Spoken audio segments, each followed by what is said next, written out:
Halo, selamat malam semuanya. Welcome to the pertemuan ke-8 kita. Kita akan membahas tentang konsep value engineering. Jadi value engineering ini sebenarnya salah satu konsep yang telah diakui yang memberikan efisiensi terhadap pembangunan konstruksi, yaitu dengan mengoptimalkan fungsi, kinerja, dan biaya dalam satu proyek dengan tetap menjaga kualitas. Itu yang dimaksud dengan value engineering. Di berbagai negara seperti Amerika Serikat, Inggris, Australia, Jepang, penerapan VE atau value engineering telah memecahkan berbagai macam permasalahan dan jauh lebih lagi penerapan FE telah meningkatkan daya saing industri 9 konstruksi mereka. Jadi kemampuan FE dalam meningkatkan daya saing industri konstruksi di berbagai negara tidak terlepas dari banyaknya manfaat yang dapat diberikan oleh value engineering ini. Kemampuan FE dapat merupakan kemampuan yang dapat kita ambil keputusannya. Perencanaan yang tepat selama desain merupakan salah satu manfaat yang dapat diberikan secara optimal. Secara teoritis, konsep value engineering dapat diaplikasikan pada setiap tahap sepanjang waktu berlangsung atau lifetime project dari awal hingga selesai pelaksanaan konstruksi. Walaupun value engineering dapat diterapkan sepanjang waktu berlangsungnya project. Konsep FE lebih efektif diterapkan pada tahap perencanaan. Kenapa? Karena penghematan maksimum bisa dilakukan dengan menerapkan VE sejak awal hingga selesainya perencanaan. Semakin lama menerapkan konsep PE, potensi penghematan akan semakin kecil. Biaya yang diperlukan juga untuk mengadakan perubahan akan semakin besar. Pada suatu saat, potensi penghematan dan biaya perubahan akan mencapai titik impas, break-even point. Yang berarti tidak ada penghematan yang dapat dicapai, bahkan kita mengalami kerugian sama sekali. Oke, sebelumnya let me share materinya hari ini.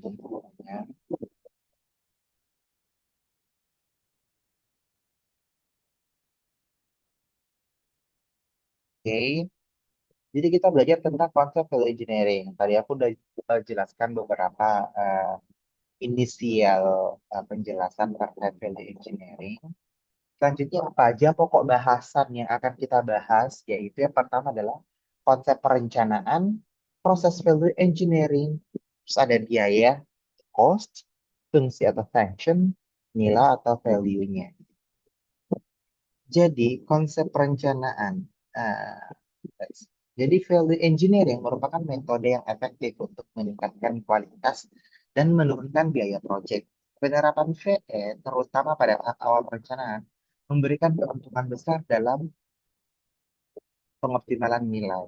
Jadi tahap optimal untuk penerapan FE mulai dari tahap konsep. Tahap awal perencanaan memiliki fleksibilitas dan pengaruh besar terhadap keseluruhan proyek. Sehingga perubahan pada tahap ini lebih mudah dan murah dibandingkan pada tahap selanjutnya. Kenapa ibarat kata kita melakukan perubahan apapun itu udah terencana atau masuk dalam proses perencanaan. Itu lebih minim kesalahan dan kerugian seperti itu. Apa saja manfaat-manfaat dari value engineering ini? Yang pertama adalah tentunya menetapkan kebutuhan sejati. Jadi memastikan pemahaman yang menyeluruh terhadap fungsi utama proyek.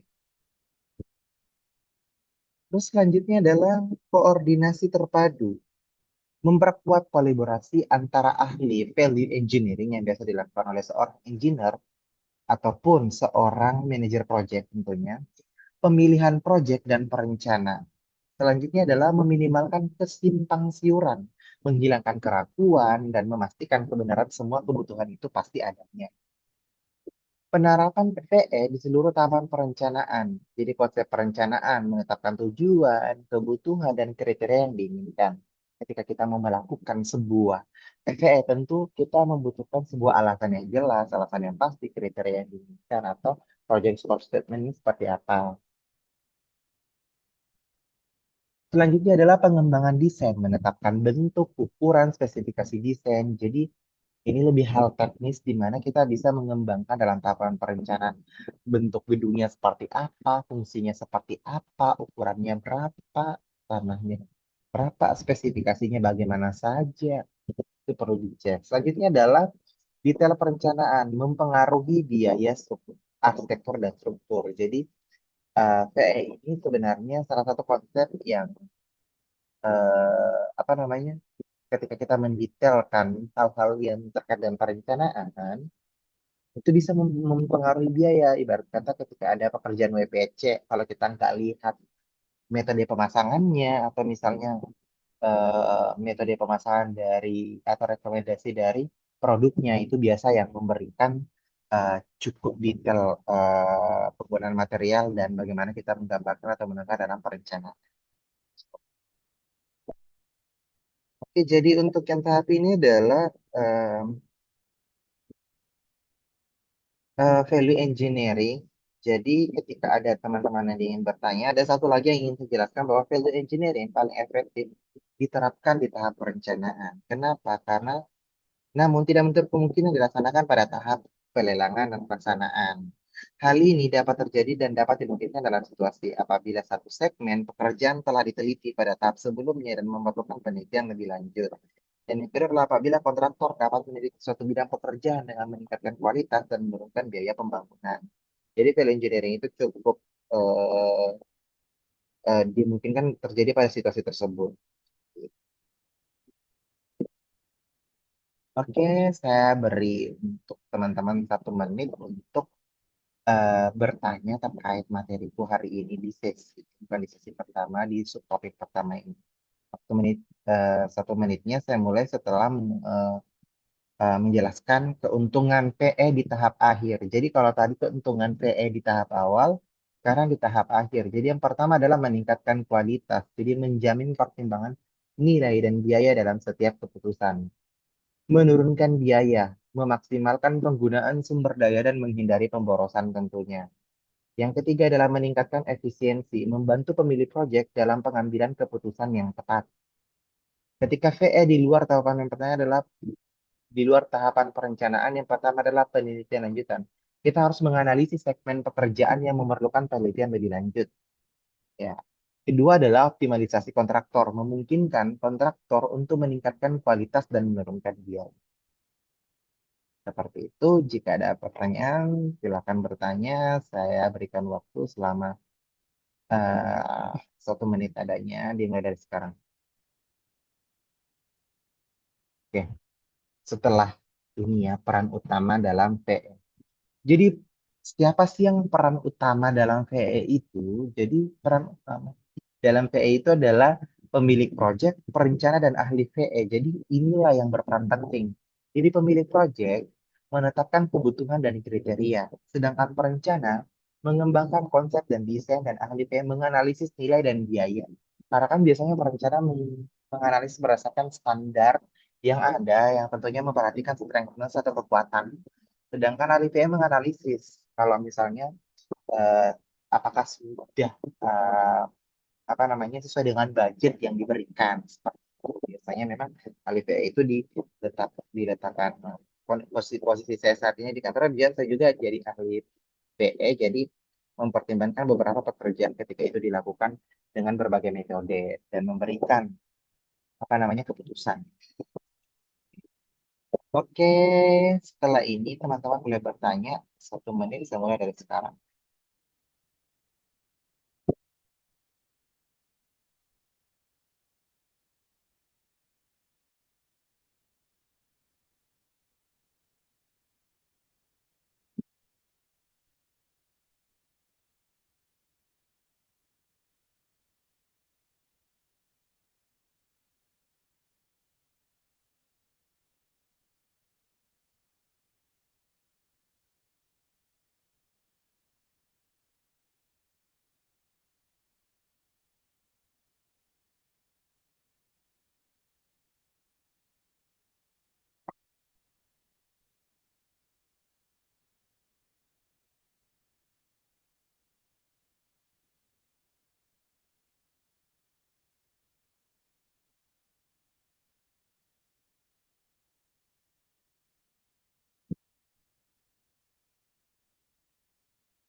Oke, saya akan selanjutnya.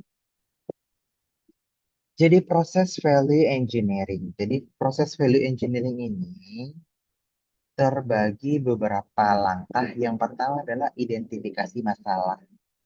Jadi yang pertama kita lakukan mengidentifikasi masalah adalah mengumpulkan informasi, kumpulkan data dan perencanaan yang ada untuk memahami proyek. Kemudian dilanjutkan dengan merumuskan masalahnya, identifikasi masalah spesifik yang perlu diatasi dalam proses proyek ini. Tiga adalah fokus pada fungsi. Jadi tetapkan fungsi utama dan kebutuhan proyek. Fungsi utama dan kebutuhan proyek ini.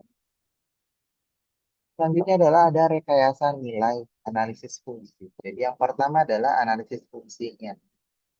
Eh, Kajian objek berupa dengan fungsi tetap atau meningkat. Jadi nggak boleh kurang dari fungsinya. Karena kita value engineering itu adalah scope atau keyword yang pertama adalah harus adalah fungsi. Memperhitungkan biaya alternatif. Jadi kita hitung hasil kajiannya sesuai fungsi biaya alternatifnya itu apa saja. Seperti itu. Selanjutnya adalah menentukan alternatif terbaik.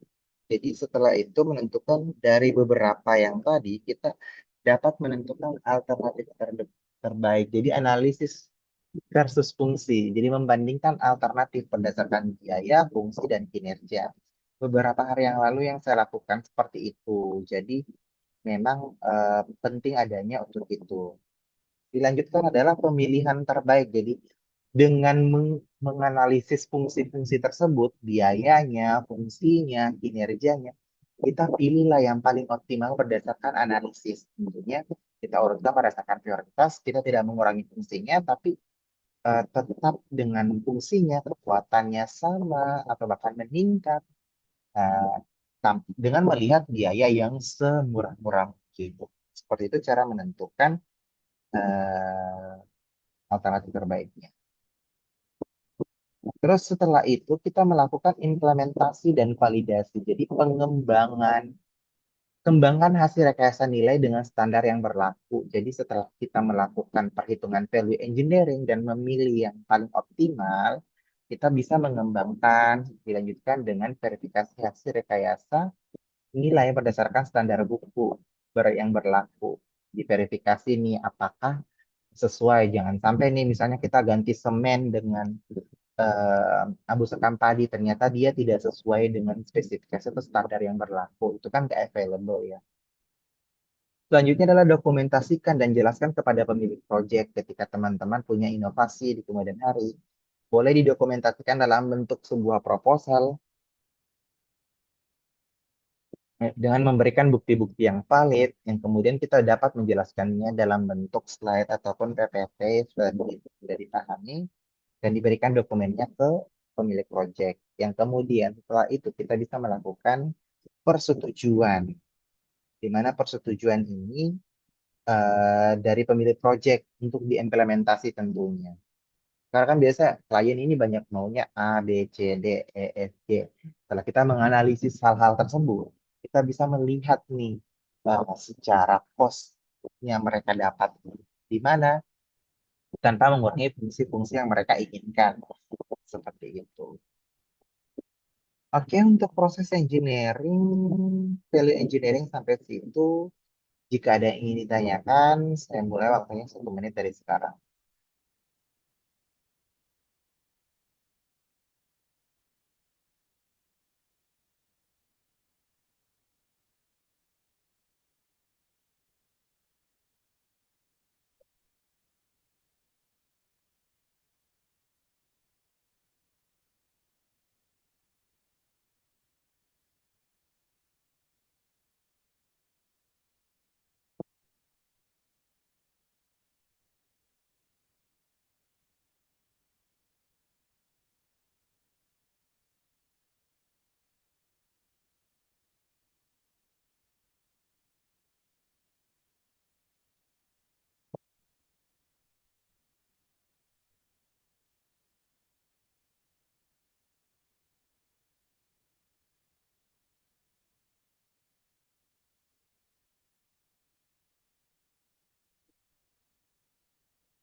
Oke, time's up. Kita lanjut. Jadi, subclass yang ketiga adalah cost. Jadi, cost itu dibagi menjadi dua, yaitu sebelumnya aku menjelaskan cost adalah jumlah segala usaha dan pengeluaran yang dilakukan dalam mengembangkan, memproduksi, dan aplikasi produk. Jadi penghasil produk selalu memikirkan akibat dari adanya biaya terhadap quality, reliability, dan maintainability. Jadi ada dua biaya. Yang pertama adalah biaya pengembangan. Biaya pengembangan merupakan komponen yang cukup besar dari total biaya. Ini mencakup semua biaya yang terkait dengan desain, prototyping, pengujian, dan peluncuran produk baru. Yang kemudian dilanjutkan dengan biaya produksi. Nah, perhatian terhadap biaya produksi sangat diperlukan karena sering mengandung sejumlah biaya yang tidak perlu atau unnecessary cost.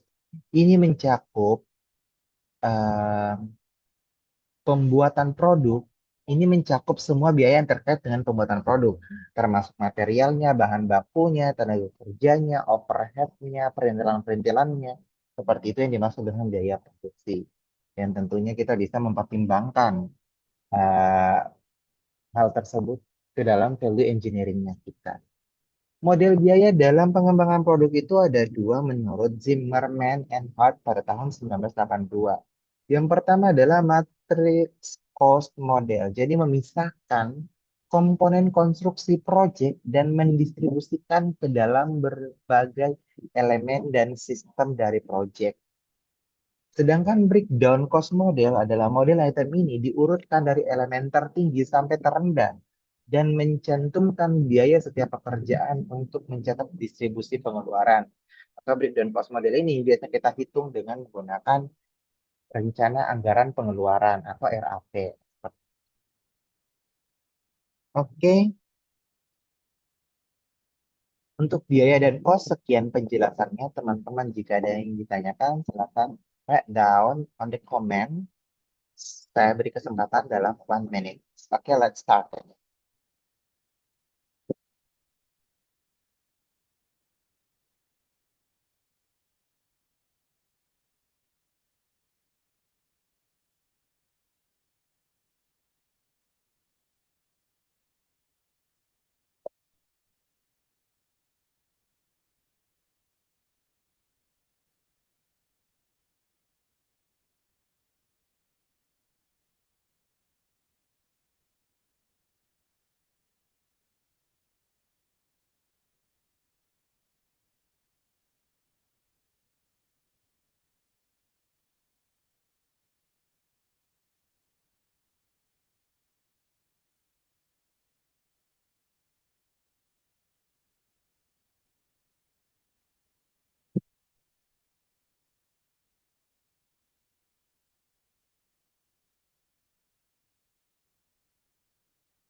Oke, time.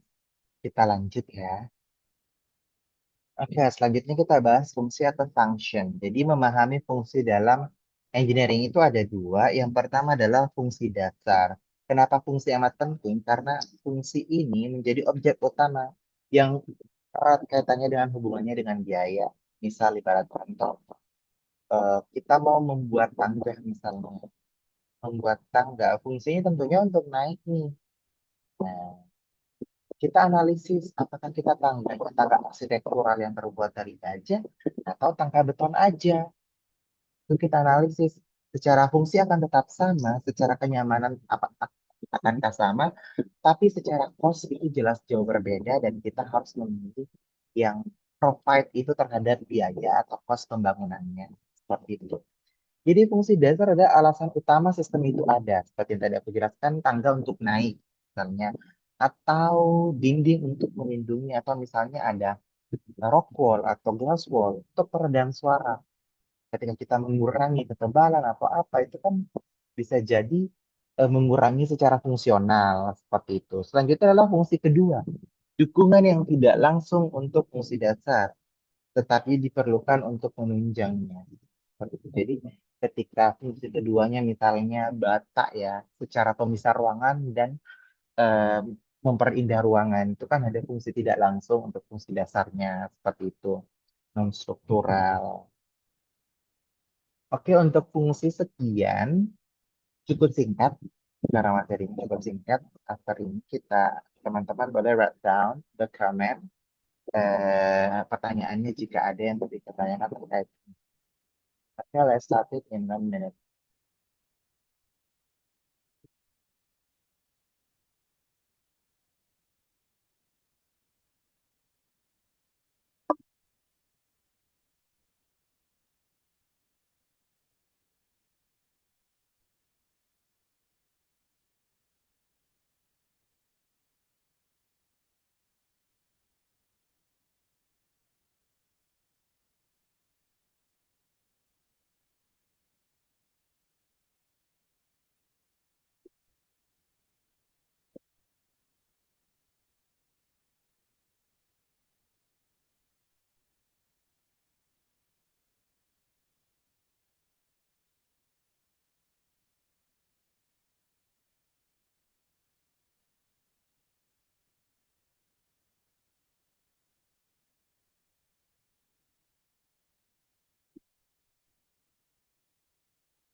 Oke, times up. Kita lanjut ke materi terakhir hari ini, yaitu nilai atau value. Jadi nilai atau value sulit dibedakan. Arti nilai value dibedakan dengan biaya, cost, atau harga atau price. Jadi dalam pembahasan value engineering hanya dikaitkan dengan ekonomi. Pengertian mengandung value dibedakan dengan cost karena hal-hal sebagai berikut. Yang pertama adalah ukuran nilai ditentukan oleh fungsi dan kegunaan. Jadi gunanya. Sedangkan harga atau biaya ditentukan oleh substansi barangnya atau harga-harga komponen. Contohnya, nilai itu ditentukan oleh fungsinya. Oh, misalnya fungsi ini nih bagus, berarti nilainya tinggi. Atau misalnya dia fungsinya ada double atau multifunctional, nilainya lebih tinggi lagi nih. Sedangkan untuk harga atau biaya ditentukan oleh substansi. Jadi harganya semakin tinggi ketika menggunakan komponen yang lebih banyak dan lebih canggih. Seperti itu. Jadi yang pertama ada strategi meningkatkan nilai itu. Yang pertama adalah meningkatkan fungsi tanpa menambah biaya. Jadi bagaimana kita menggunakan biaya dengan 10.000, misal kita beli kursi 10.000, contoh ini aja ya contoh. Kursi 10.000, tapi kita juga udah bisa memakai kursinya untuk setel atau multifunctional, bisa digunakan pada saat mode kerja. Ketika kita butuh mengistirahatkan otak, kita bisa langsung berbaringan seperti itu. Tapi dengan harga yang tetap, itu yang dimaksud dengan meningkatkan nilai. Nilainya meningkat, ada value lain yang dilihat di situ. Selanjutnya adalah mengurangi biaya dengan mempertahankan fungsi. Bagaimana kita mengurangi biaya tentunya lebih bernilai. Misalnya bagaimana kita buat kursi yang kokoh tentunya dengan mengurangi atau bahan-bahan seminimal mungkin. Atau bagaimana kita membuat beton yang ramah lingkungan, murah, ekonomis, tanpa mengurangi fungsinya atau kekuatannya. Atau kombinasi di antara satu dan dua, yaitu meningkatkan fungsi, kita tingkatkan fungsi dan mengurangi biayanya. Tentunya ini juga sangat susah untuk dilakukan. Perlu adanya pengalaman terkait hal itu. Jadi kalau misalnya apa ya, contohnya kalau misalnya meningkatkan fungsi. Nah, misalnya bagaimana kita membuat dinding peredam suara yang sudah include dalam dinding otomatis, which is pengembangannya adalah dari material bahan ramah lingkungan atau misalnya menggunakan material-material yang sifatnya peredam tanpa menggunakan glass wall yang tentunya murah dan kita dapat kurangi biaya tersebut. Seperti itu. Oke, sampai di sini pertemuan kita untuk pertemuan ke-8 sesi pertama. Jika ada pertanyaan, write down untuk komen atau teman-teman boleh catat, nanti boleh disampaikan secara langsung di kelas sesi kedua. Oke, see you. Saya Teguh, saya pamit. Assalamualaikum warahmatullahi wabarakatuh.